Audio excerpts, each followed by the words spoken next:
analizar, se expondrá el sistema político y electoral de España, basándonos en el libro de Sartori, Ingeniería Constitucional Comparada, y datos estadísticos proporcionados por el Instituto Nacional Electoral de México, INE.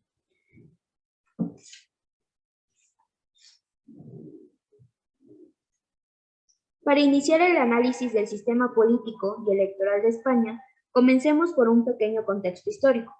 Sírvase de punto de partida la dictadura que prevaleció durante los años de 1939 a 1995, mejor conocida como la dictadura del franquismo, ya que la España que vamos a analizar a continuación no es la misma España que existía hace algunas décadas. Algunas de las principales características de este autoritarismo que existía en aquellos años era que el franquismo fue una dictadura militar, en la cual todos los poderes del Estado cayeron en manos del franquismo. Esto supuso la censura y la represión de cualquier tipo de resistencia al régimen franquista, junto con la abolición de los partidos políticos y sindicatos. Además, se suprimieron los derechos humanos, incluyendo el de libertad de expresión y de asociación, y se restringió el uso de las lenguas minoritarias como el catalán o el euskera. También se instaló un régimen denominado del miedo, donde solo existía un único partido, que era la Falange Española Tradicionalista de las Juntas de Ofensiva Nacional Sindicalista. El ejército controlaba los medios de comunicación y tanto la enseñanza como el ocio estaban regulados para difundir solo las ideas afines al régimen.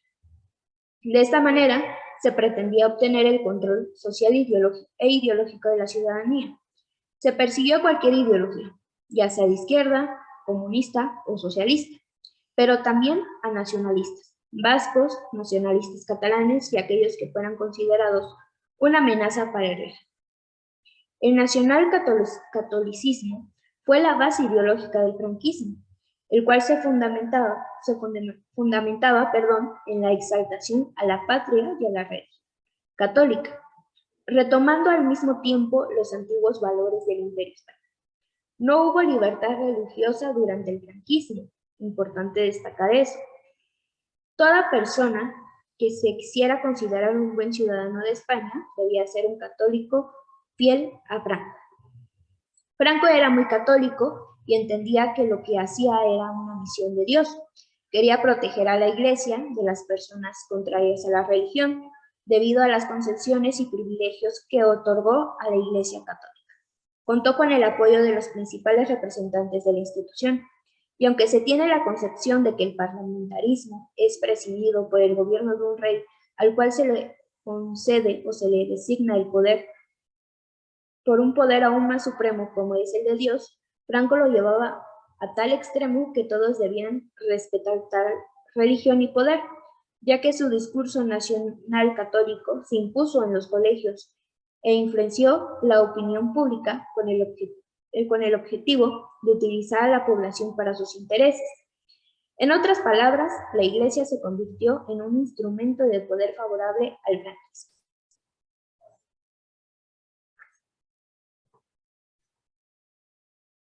Pues bien, se trataba de una monarquía constitucional parlamentaria, pero en la realidad el poder se mantenía concentrado en el rey y en los caciques regionales. La apertura política y la constitucionalidad del régimen terminaron en última instancia por ser una simulación. El propósito era, por una parte, construir un aparato político de soporte y control para la dictadura, y por otra, revestir la constitucionalidad y libertades a un régimen con vocación fascista. Lo cierto, sin embargo, es que no todos los actores políticos respaldaban a la dictadura y a la decadente monarquía, de modo que esas limitadas libertades ocasionarían más adelante que diversas organizaciones políticas y obreras jugaran un rol opositor, el cual sería determinante para la instauración de la Segunda República. Su larga duración y la modificación de las condiciones que le fueron favorables en la segunda mitad de los años 30 y la primera de los 40 para su conformación y consolidación, exigieron que durante y después de la Segunda Guerra Mundial iniciara gradualmente un proceso de modernización y de flexibilización que finalmente en la década de los 60 se tradujo en el arribo de una élite tecnócrata al gobierno. identificada con el Opus Dei, y en un intento de legalización de ciertas libertades a través de decretos y leyes que pretendían cubrir ausencia de un ordenamiento constitucional. Y en esto Sartori refiere que si el funcionamiento del sistema parlamentario es en realidad diferente, esto se debe a que se vinculan con clases muy distintas de relaciones entre el Ejecutivo y el Legislativo, de las que son a la vez resultado. Y esto lo podemos ver, por ejemplo, en lo que sucedía durante el franquismo. En 1942 se extendió la Ley de Cortes, la cual dio lugar a una asamblea orgánica legislativa. Esta asamblea tenía la atribución de dotar al régimen de los ordenamientos legales necesarios para su organización y funcionamiento. Poco después, a finales de este mismo año, se extendió la Ley de Referéndum Nacional, en un intento más por mostrar un rostro distinto frente a la comunidad internacional, abriendo paso, aunque fuera únicamente en el papel, a la participación ciudadana para la toma de ciertas decisiones de interés nacional. En 1947, en esta misma línea, se extendió la Ley de Sucesión, cuyo fin era normar precisamente la sucesión del jefe de Estado en caso de ausencia del caudillo, reservando este en su carácter de jefe vitálico del Estado español. La apertura al exterior y la extensión y consolidación de las clases medias y reconocimiento, aunque limitado, de ciertas libertades, así como la formación de corrientes diversas en el interior del régimen, sentaron las bases, si bien no era ese su propósito, para el proceso de cambio político a mediados de los años 60. En 1958 se extendió la Ley de Principios del Movimiento Nacional, una especie de estatuto del Partido Único de matriz falangista y estructura corporativa que constituía el sustento político del régimen.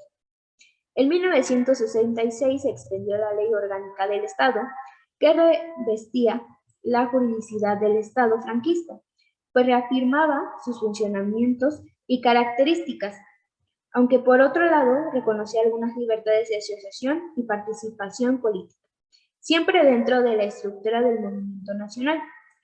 Un año después se expidió la Ley de Prensa, que reconocía, también de forma limitada, ciertos márgenes de libertad de expresión. Estas decisiones produjeron un proceso de recomposición de fuerzas y agudizaron los conflictos entre los distintos grupos y corrientes del movimiento nacional y, en general, dentro del régimen. Entre la tecnocracia del Opus Dei, que se había hecho del control del aparato administrativo durante los primeros años de la década de los 60, y los grupos falangistas más tradicionales que consideraban estar perdiendo terreno día a día, y quienes desde dentro del régimen impulsaban una mayor apertura política como la única manera de darle vialidad a las diferencias y las disputas que se acentuaban. El general Francisco Franco murió tras una larga agonía el 20 de noviembre de 1975 y 2 días más tarde Juan Carlos I de Borbón fue proclamado rey de España. En los meses siguientes, el gobierno reformista de Carlos Arias Navarro, quien fungió como presidente de gobierno durante el franquismo, continuó con poco éxito. Sus intentos por impulsar un proceso con poco éxito en sus intentos por impulsar un proceso de liberalización. En este contexto, el rey Juan Carlos decidió relevar a Arias Navarro, precisamente el 1 de julio de 1976, y en su lugar designar a Adolfo Suárez, un político prominente de la ala reformista del movimiento nacional. Él disponía de lo que se necesitaba para hacer un cambio político, para evitar la separación y la confrontación de la sociedad española. Pues bien, se trataba, en otros términos, de conducir un cambio sin rupturas que evitara a España enfrentarse con el pasado, aún no remoto de la confrontación y la violencia. En sentido estricto, el proceso de transición inició con el referéndum, que es precisamente el procedimiento jurídico por el que se somete a votación popular una ley o un asunto de especial importancia para el Estado. Sobre la Ley para la Reforma Política en diciembre de 1976 y concluyó con la aprobación 2 años más tarde de la nueva Constitución española. Pero el tránsito del autoritarismo a la democracia en España no fue sencillo, aunque su rapidez y la eficacia de sus elementos y resultados sugieren lo contrario. La construcción gradual, especialmente cuidadosa de arreglos entre las partes que permitían crear nuevos procedimientos y nuevas reglas, que poco a poco fueran brindando una base al proceso de cambio, fue también clave. Recordando lo que nos dice Sartori sobre esto es que el parlamentarismo requiere de una buena organización, pero sobre todo de disciplina. Igual de una disciplina de partido, pero se verá más adelante. Aquí empezamos a ver que con la llegada de Adolfo Suárez surgen varios cambios en cuanto a estructura. Así, lo mismo el papel del rey que el de Adolfo Suárez como jefe de gobierno y el de la oposición democrática respondieron a lo que la sociedad reclamaba, que era un cambio profundo. Aquí podemos empezar a ver cómo las concesiones son un punto clave. Igual, algo que se afirma Sartori y recalca precisamente, las concesiones. También como al mismo tiempo la figura del rey y el jefe de gobierno mantienen hasta cierto punto una buena relación, ya que, de acuerdo al sistema parlamentario que plantea Sartori, el jefe de gobierno y el de Estado son distintos, y asimismo fungen tareas diferentes, como veremos más allá. Pero con base en acuerdos, lo que suponía que cada una de las partes debía estar dispuesta a ceder y por esa vía a generar concesiones que reflejaran una serie de intereses compartidos por encima de los intereses particulares. Antes de ello, en octubre de 1977, se suscribieron los conocidos Pactos de Moncloa, cuyo objetivo, en concordancia con la dinámica de la negociación y el acuerdo, consistía en asegurar una mínima legitimidad y eficacia precisamente sobre la base del consenso para las políticas y programas públicos en materia de ingresos y gastos, sistema financiero y seguridad social y salarios principales. De todas las partes, salvo de los extremos más radicales, hubo concesiones, al optarse por una monarquía constitucional, bajo una forma de gobierno parlamentario. Se resolvió el reclamo democrático y la exigencia de contar con un sistema efectivo de garantías constitucionales y al mismo tiempo se evitaba la confrontación estéril en torno a la corona que, por añadidura, hubiera polarizado las posiciones y alejado la posibilidad de los consensos, máxime considerando el papel moderador y equilibrador del rey.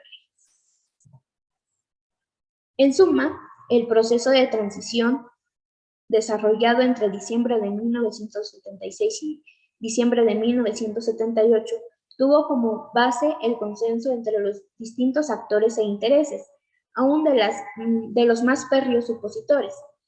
En el proceso de cambio, había que destacar como episodios clave la aprobación por referéndum de la Ley para la Reforma Política en diciembre de 1976, los pactos de la Moncloa y la aprobación también por referéndum de la nueva Constitución, cuya elaboración fue la culminación de la lógica del acuerdo y el consenso que impulsó la transformación en su conjunto. La Constitución de 1978 fue el producto, en efecto, de un largo y profundo proceso de debate, negociación y acuerdo. La conformación de esa comisión obligaba al consenso y, por lo tanto, a que todas las partes cedieran. La Constitución, asimismo, define al Estado español como un Estado social y democrático, de derecho que, conforme a lo establecido en su título, propugna como valores superiores de su ordenamiento jurídico la libertad, la justicia, la igualdad y el pluralismo político. En la misma disposición, la Constitución expresa que la soberanía reside en el pueblo español, del que emanan los poderes del Estado, por lo que se hace una organización territorial del Estado. A continuación citaré cómo se decreta dicha organización territorial. El Estado se organiza territorialmente en municipios, en provincias y en las comunidades autónomas que se constituyen. Todas estas entidades gozan de autonomía para la gestión de sus respectivos intereses. Con esa fórmula, que habría de desarrollarse y concretarse, unos años después se resolvió uno de los problemas más complejos de España, la tensión y los conflictos nacionales regionales que, por cierto, en la Segunda República habían llevado al centro del debate la cuestión federal. El consenso permitió un esquema original basado en estatutos de autonomía para cada comunidad, que en muchos aspectos confiere más libertades que las que corresponde a un régimen federal.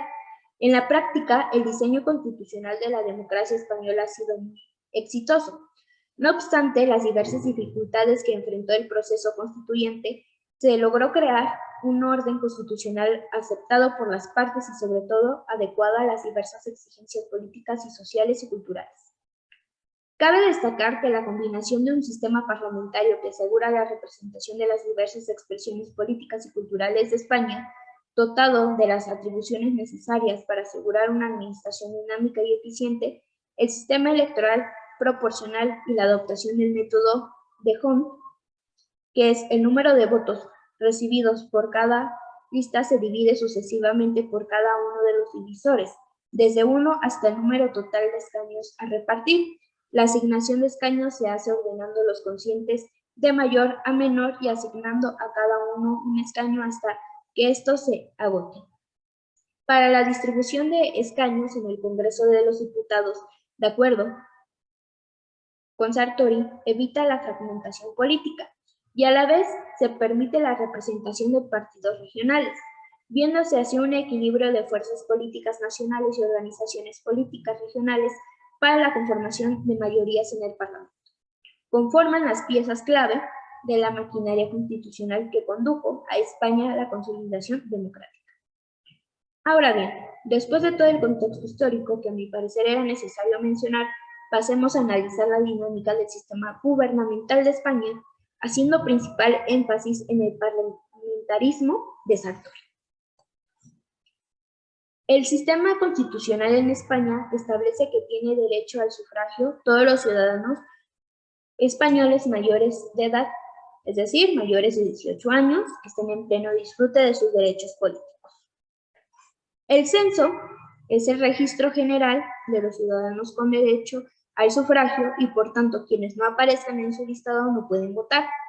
La inclusión en el censo, que se complementa en el momento de la emisión del voto con la presentación del carnet de identidad, más la señalización que hace constar a algún miembro de la mesa electoral en su copia. Asegura la identidad, la idoneidad y el voto único del ciudadano. Pues así, el censo electoral se elabora de oficio, es decir, el propio Estado, a través de la oficina del censo electoral, se ocupa de la inscripción en el registro de las altas y bajas y a partir de los datos generales de la población censada. Los ayuntamientos son los encargados de la inscripción de sus residentes.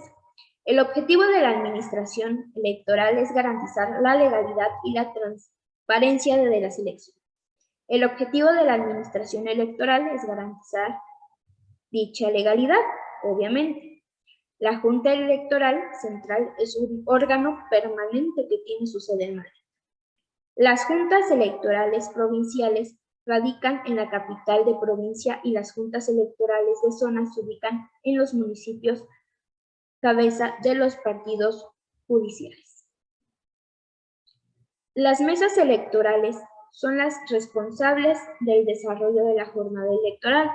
A cada una le corresponde recibir y contar los votos de entre 500 y 2,000 electores, encuadrados en una sección.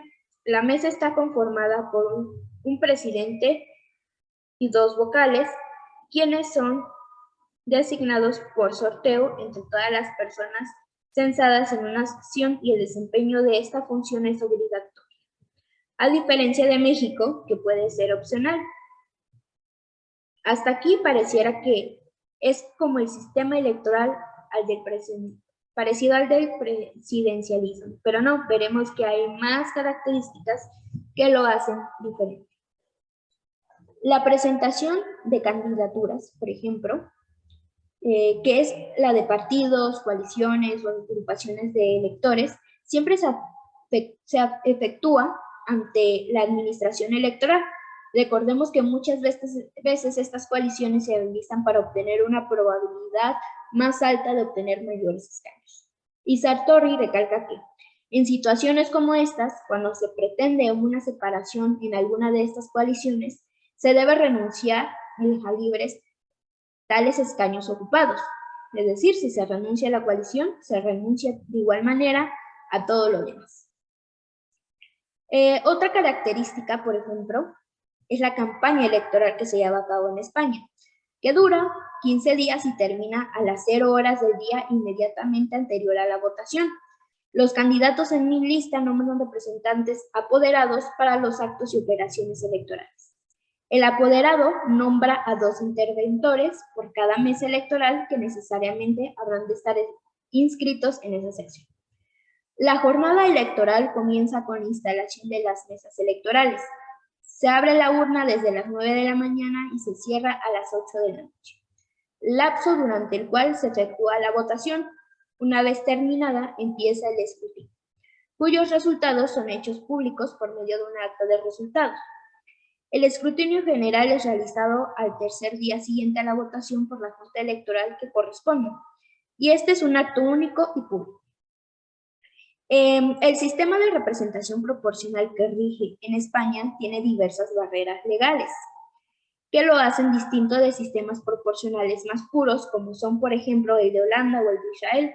En estos países, el porcentaje mínimo de votación que da acceso a la representación parlamentaria es de 1.5, un umbral de entrada bajo y donde el territorio nacional constituye una única circunscripción, lo que asegura mayor proporcionalidad, es decir, una correspondencia más exacta entre los porcentajes de votación y los porcentajes de escaño. En España, en cambio, tanto la división del territorio como por el mínimo exigido para participar en el reparto de escaños, que es 3%, se genera sobre representación parlamentaria. Pero, en contraparte, se facilita la formación de mayores puestos, se evita la excesiva fragmentación de la representación. De acuerdo a esto,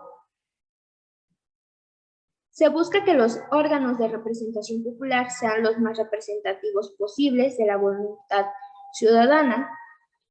También se elige a 2 o más representantes en el ámbito territorial poblacional,